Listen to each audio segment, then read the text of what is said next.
Ya terminado.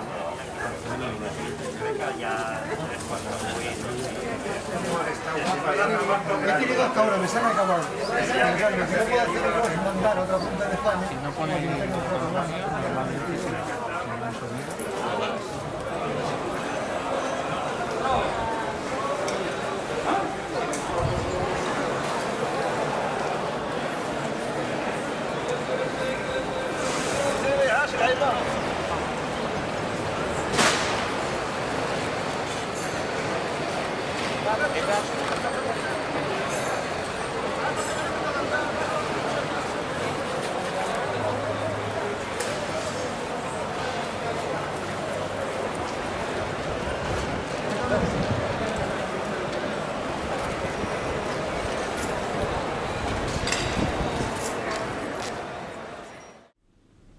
En el documental anterior explicamos que lo que estamos haciendo es referirnos a los museos de la ciudad de Barcelona, presentándolos y mostrando por qué estaría bien visitarlos, es decir, qué podríamos obtener o ganar con la visita de los museos. Pero evidentemente para poder saber si tiene interés visitarlos, estaría bien saber exactamente qué presentan, qué contienen y por otra parte de dónde vienen los objetos que atesoran y se exponen.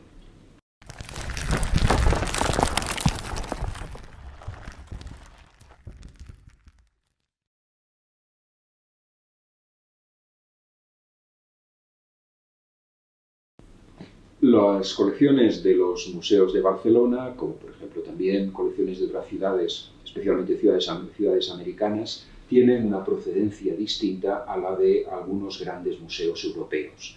Así como las colecciones, por ejemplo, del Museo del Louvre o del Museo del Prado, proceden de la, iba a decir, nacionalización de bienes eclesiásticos y de bienes reales que pasan de pertenecer a unas determinadas personas a convertirse en bienes públicos, prácticamente sin desplazarse o, digamos, teniendo unos desplazamientos muy pequeños.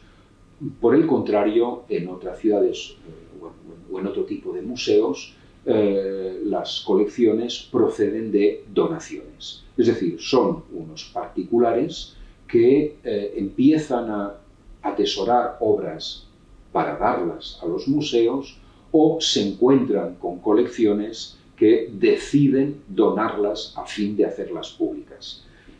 Y, por tanto, en este caso, las colecciones resultantes nacen y son consecuencia de actos de donación que no siempre responden a planes establecidos. Las donaciones de pinturas, de esculturas, de artes decorativas, etcétera, de películas, son donaciones de una serie de objetos que poseen estas personas.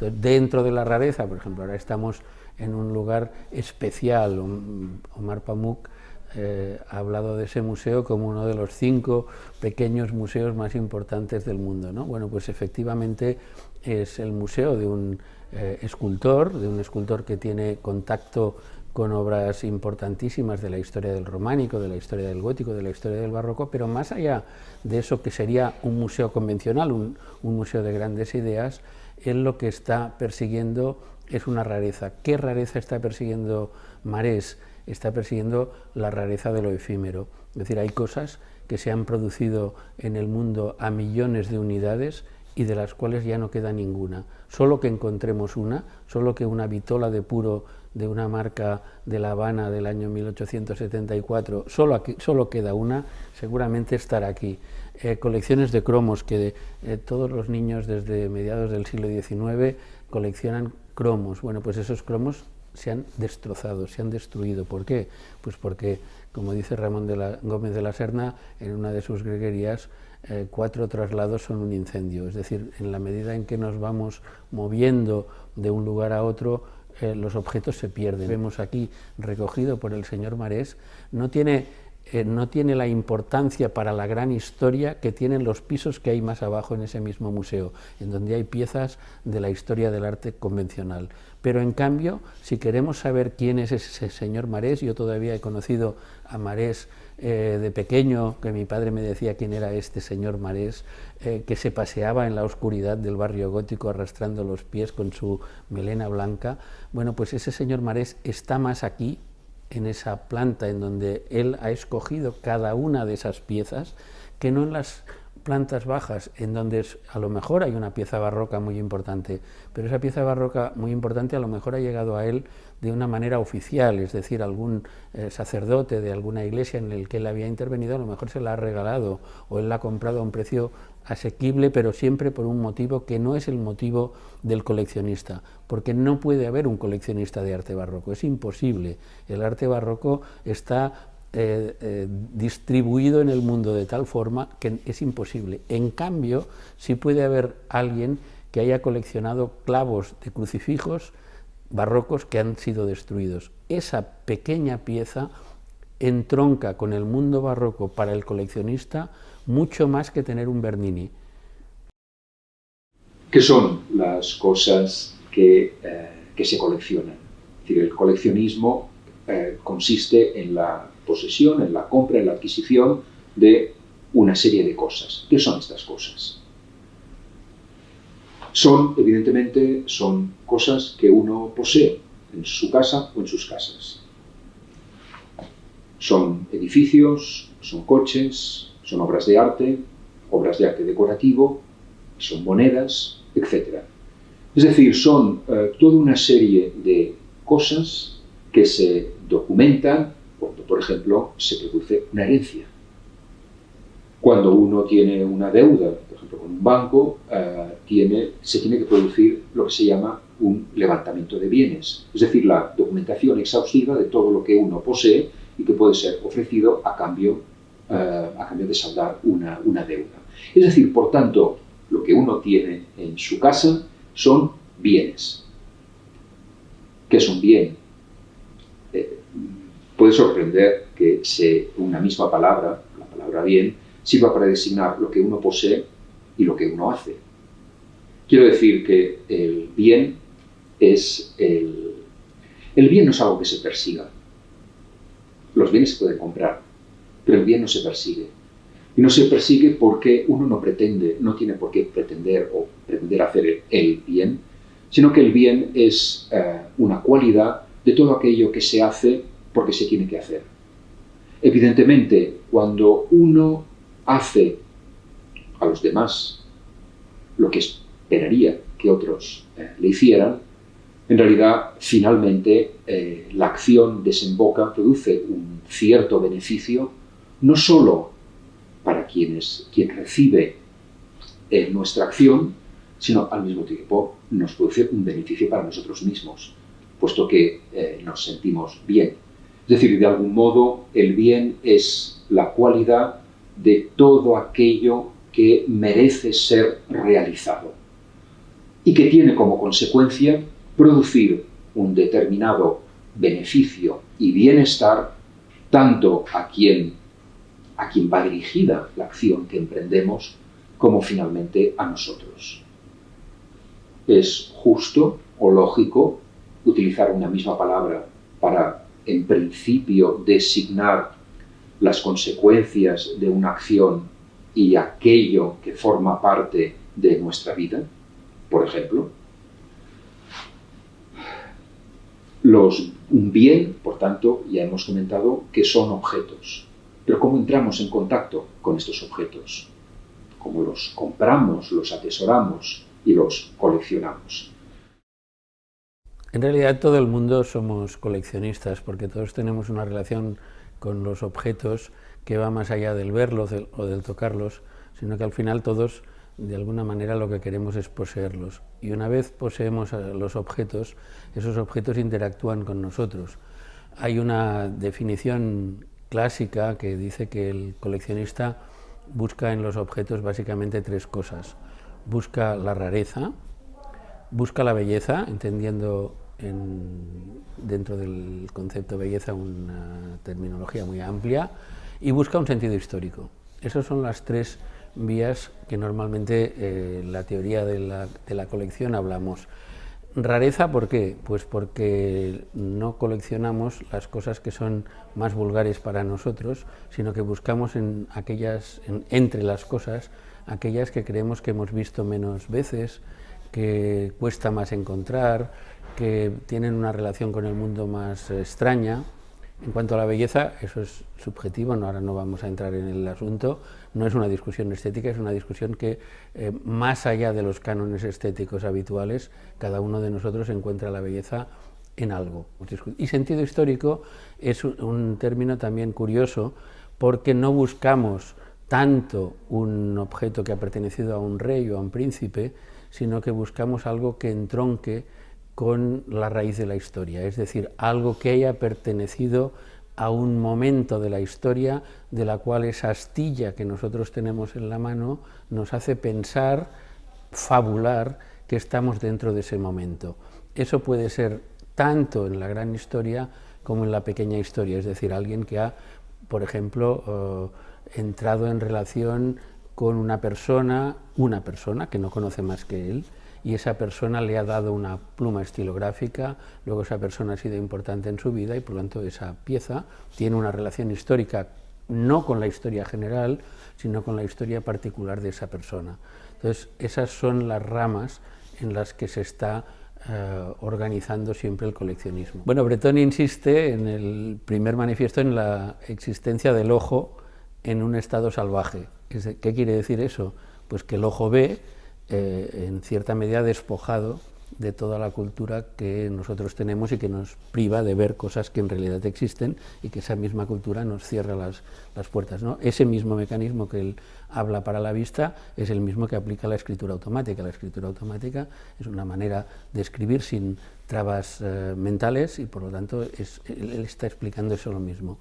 Y en el Amour Fou hay un capítulo dedicado al mercado de las pulgas de París, que es el mismo mercado que el Rastro en Madrid o que los Encantes de Barcelona.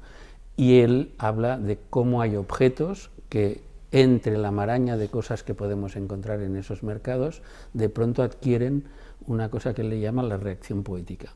Es decir, ese objeto extraído, él le puede dar una vida que donde estaba depositado en la parada donde él la ha encontrado era un objeto inerte. En cambio, por algún motivo, ese aparato él la recoge. Hay una famosa mascarilla antigás de la guerra del 14 que él compra y es parte de ese relato. Una mascarilla que mecánicamente no funcionaba y por eso fue un desecho, ¿no? Pero visto allí, pues él lo utiliza como un objeto poético que tiene relación con la escultura negra, con la pintura de Picasso, es decir, solo este hallazgo le hace a él explotar todo un mecanismo de asociaciones y de relaciones de esa pequeña pieza que no tiene ningún valor material. No hemos hablado hasta ahora del valor material. Para un coleccionista esto no tiene ninguna importancia. El valor material puede ser que un objeto banal, una vez tengas que pagar una cantidad desorbitada, y eso no es problema para el coleccionista. Si hace falta esa pieza, se gastará el dinero que haga falta, y si es barata, pues mejor.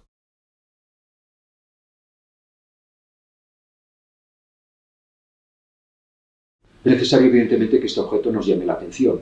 Es decir, que un bien es algo que nos despierta un cierto interés. Y no solo nos fijamos en el objeto, sino que el objeto también se fija en nosotros y nos despierta la curiosidad por conocerlo. Un bien, por tanto, es un objeto que de golpe, al entrar en contacto con nosotros, suscita en nosotros el deseo, porque tiene que ver con el deseo, y la necesidad de que se produzca un contacto íntimo. un contacto íntimo y permanente que da lugar a una posesión. Un bien es una posesión. Es algo, por tanto, que escogemos y recogemos.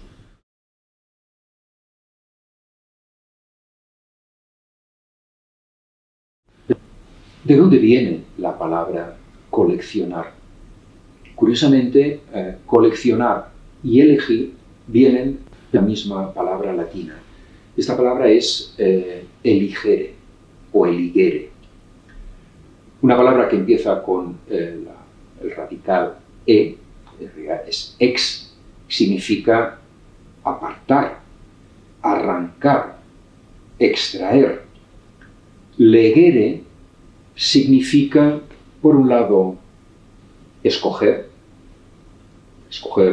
entre un conjunto de cosas o de personas, fijarnos en una determinada, o una determinada nos llama la atención. Recoger, es decir, apartar esta cosa que entra en contacto con nosotros y apartarla de un conjunto, y también significa robar. Robar quiere decir coger y hacerla nuestra. Por tanto, el coleccionismo o la elección implica necesariamente una discriminación. Seleccionamos de un conjunto una serie de objetos o de personas y, por otra parte, implica una posesión. Bien, es decir, aquellas cosas extraídas de un conjunto pasan a formar parte de nuestra vida.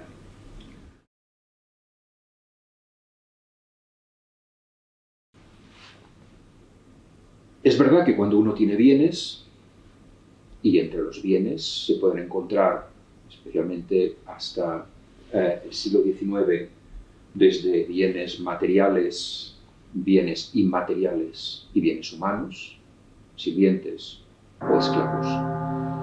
Cuando uno tiene bienes, puede ejercer el bien, es decir, puede emprender unas acciones desinteresadamente que redundan en un cierto beneficio para los demás y para nosotros mismos. Cuando uno tiene unos bienes, puede darse la satisfacción de hacer el bien. Puede incluso limpiar una imagen a fin de que finalmente determinados aspectos oscuros de nuestras acciones o nuestra personalidad desaparezcan. Es decir, que gracias a un bien nos podemos hacer el bien. Podemos hacer el bien a los demás, pero también nos beneficiamos. Por tanto, un bien es un objeto o un ente complejo, es un ente que necesitamos y en el cual muy a menudo podemos depositar todas nuestras esperanzas. Incluso nuestra propia vida podemos tener la sensación que depende de la existencia, de la posesión de este bien. Por tanto, entre el coleccionismo y el fetichismo existe una frontera muy difusa, siendo el fetichismo el gusto desaforado por un objeto o una persona sin cuya posesión tenemos la sensación de que nuestra vida ya no tiene sentido o está en peligro.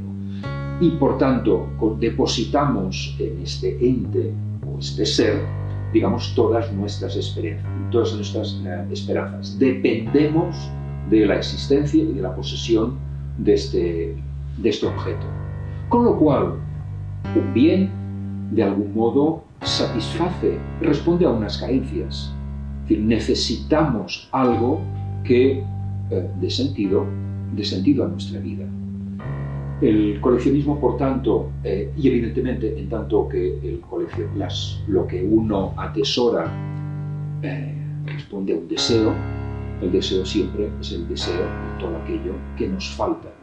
Por tanto, un bien nos colma.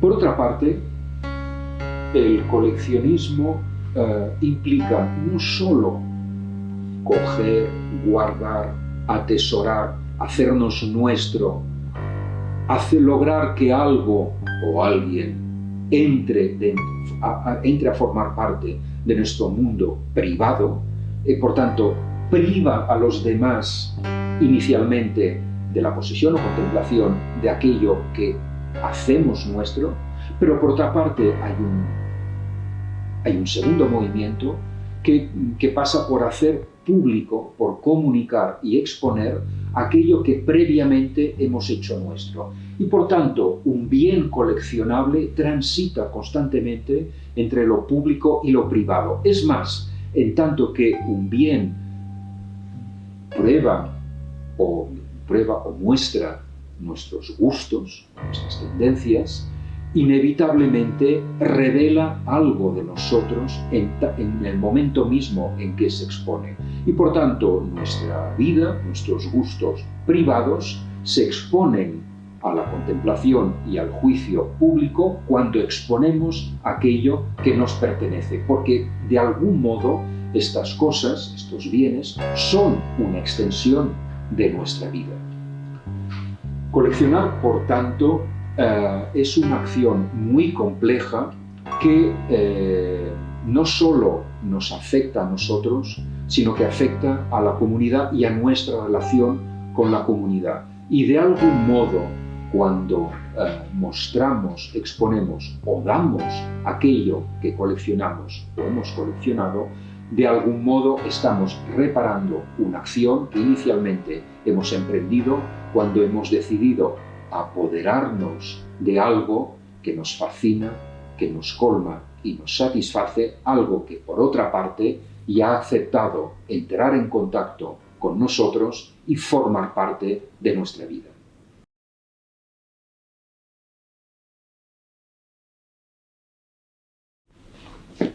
Coleccionar es poseer, es atesorar. Y esta posesión es real, es física. Es decir, al objeto se le quiere coger con las manos, cogerlo, palparlo, es decir, establecer un contacto íntimo y directo con aquello que de golpe entra en contacto con nosotros.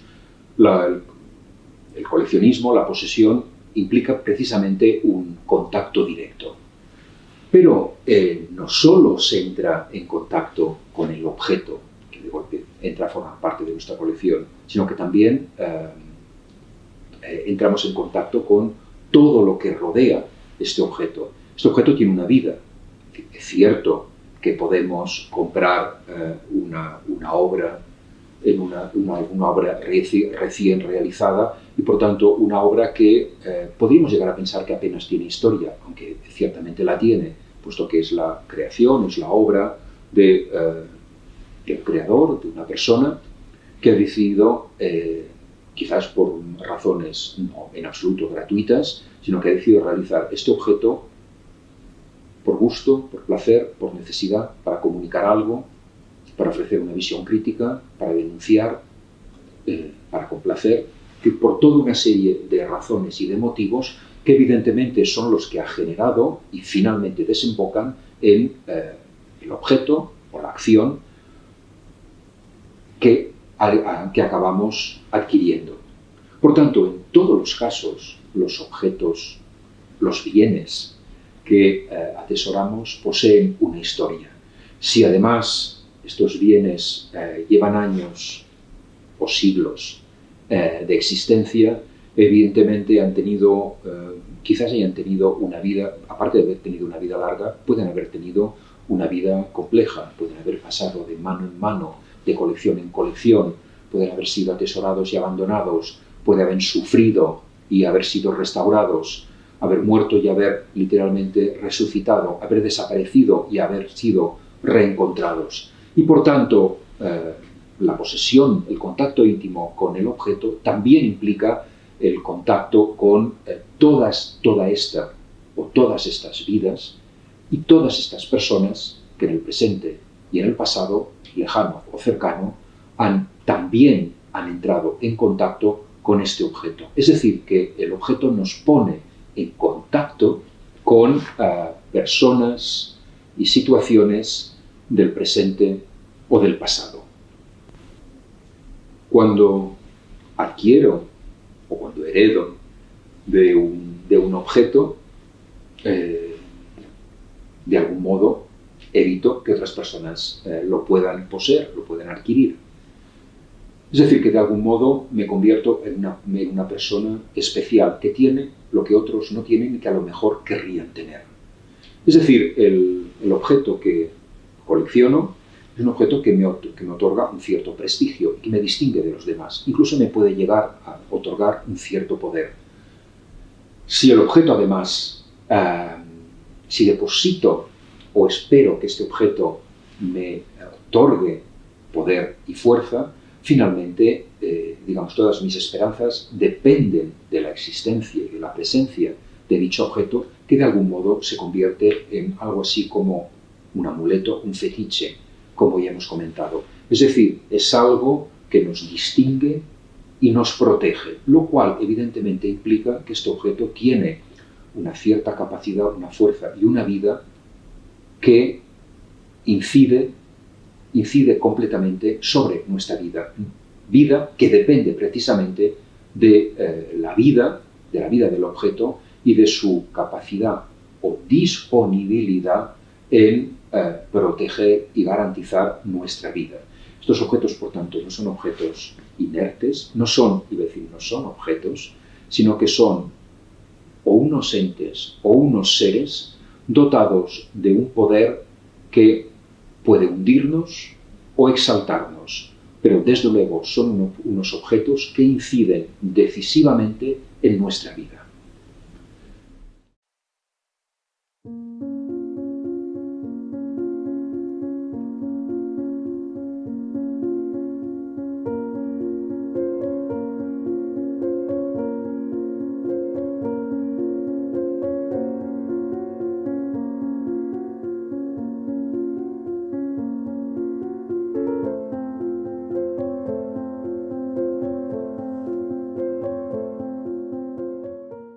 Al adquirir un objeto, lo extraigo de su contexto en principio originario, es decir, de aquel espacio en el que tiene sentido, y en todo caso entra a formar parte de otras familias. Evidentemente, la mayoría de las colecciones de arte etnológico, antropológico, de artes de culturas africanas, oceánicas, etc., todos estos son objetos que han sido sacados de sus contextos precisamente por el deseo de poseerlos, por el deseo de algunos coleccionistas de poseerlos. Y estos objetos han perdido su función. Esto no significa que hayan perdido completamente el sentido, sino que en todo caso han adquirido otro sentido. Porque evidentemente, en cuanto entran a formar parte de una colección, entran en relación con otros objetos con los cuales tienen que convivir y con los cuales se relacionarán bien o mal. Es decir, adquieren otra vida que evidentemente es muy distinta de la vida que originariamente tenían, de la vida que en el fondo les daba sentido.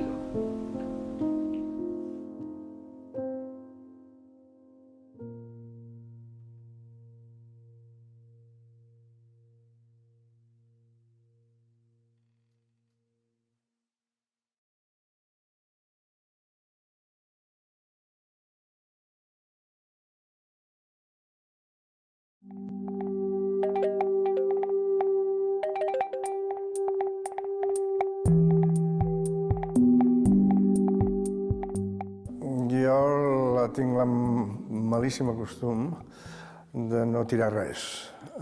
És un problema, sobretot quan ja porta 50 anys o més no tirant res. I són coses que en principi no sembla que tinguin massa a veure amb els teus interessos professionals, per dir-ho d'alguna manera, perquè moltes vegades aquesta acumulació comença molt abans que hagis decidit el que voldràs fer d'adult, però que en realitat la relació que hi pot haver-hi es revela com molt íntima en el temps. Aleshores va arribar un punt en què em va semblar que es tenia que trobar la manera que això, justament per la importància que té en relació a l'obra en si, es pogués preservar i perquè em semblava important, no? O sigui, quan es guarda el llegat d'un artista, doncs, tothom pensa en l'obra que queda, amb l'arxiu convencional de papers i correspondència, potser la biblioteca, però en canvi una cosa com els objectes, no? Tot el sediment material de la vida professional i no professional d'aquesta persona, doncs no se la considera amb el mateix nivell d'importància, diguem. I a mi em semblava que això doncs, era de fet una mancança, no? Que es tenia que resoldre, però esclar, no deixava de ser una pila de trastos, no? I que l'única manera de que això adquirís solidesa, de que es catalogués, que se li donés un sentit i que, a part de preservar-la, no es dispersés, era transformant-ho en una obra d'art per dret propi. Aquesta idea la vaig plantejar al museu. El museu va estar d'acord, que va ser realment un acte de valentia considerable per part d'ells, i aleshores doncs, ho vam tirar endavant i el resultat de tot aquest procés és el que tinc a l'esquena.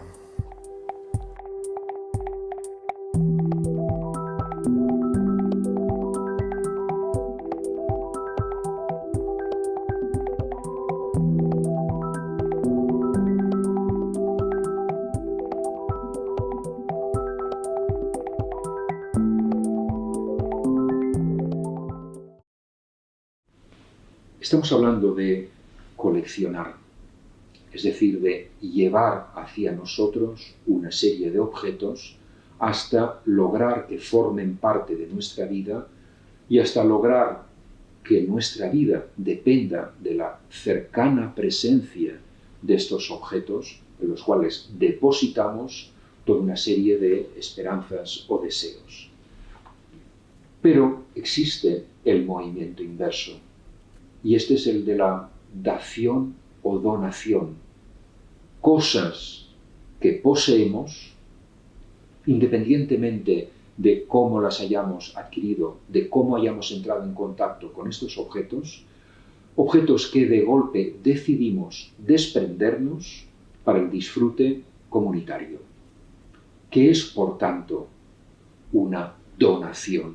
¿Qué implica el gesto de dar o de donar? ¿Qué acarrea y qué significa?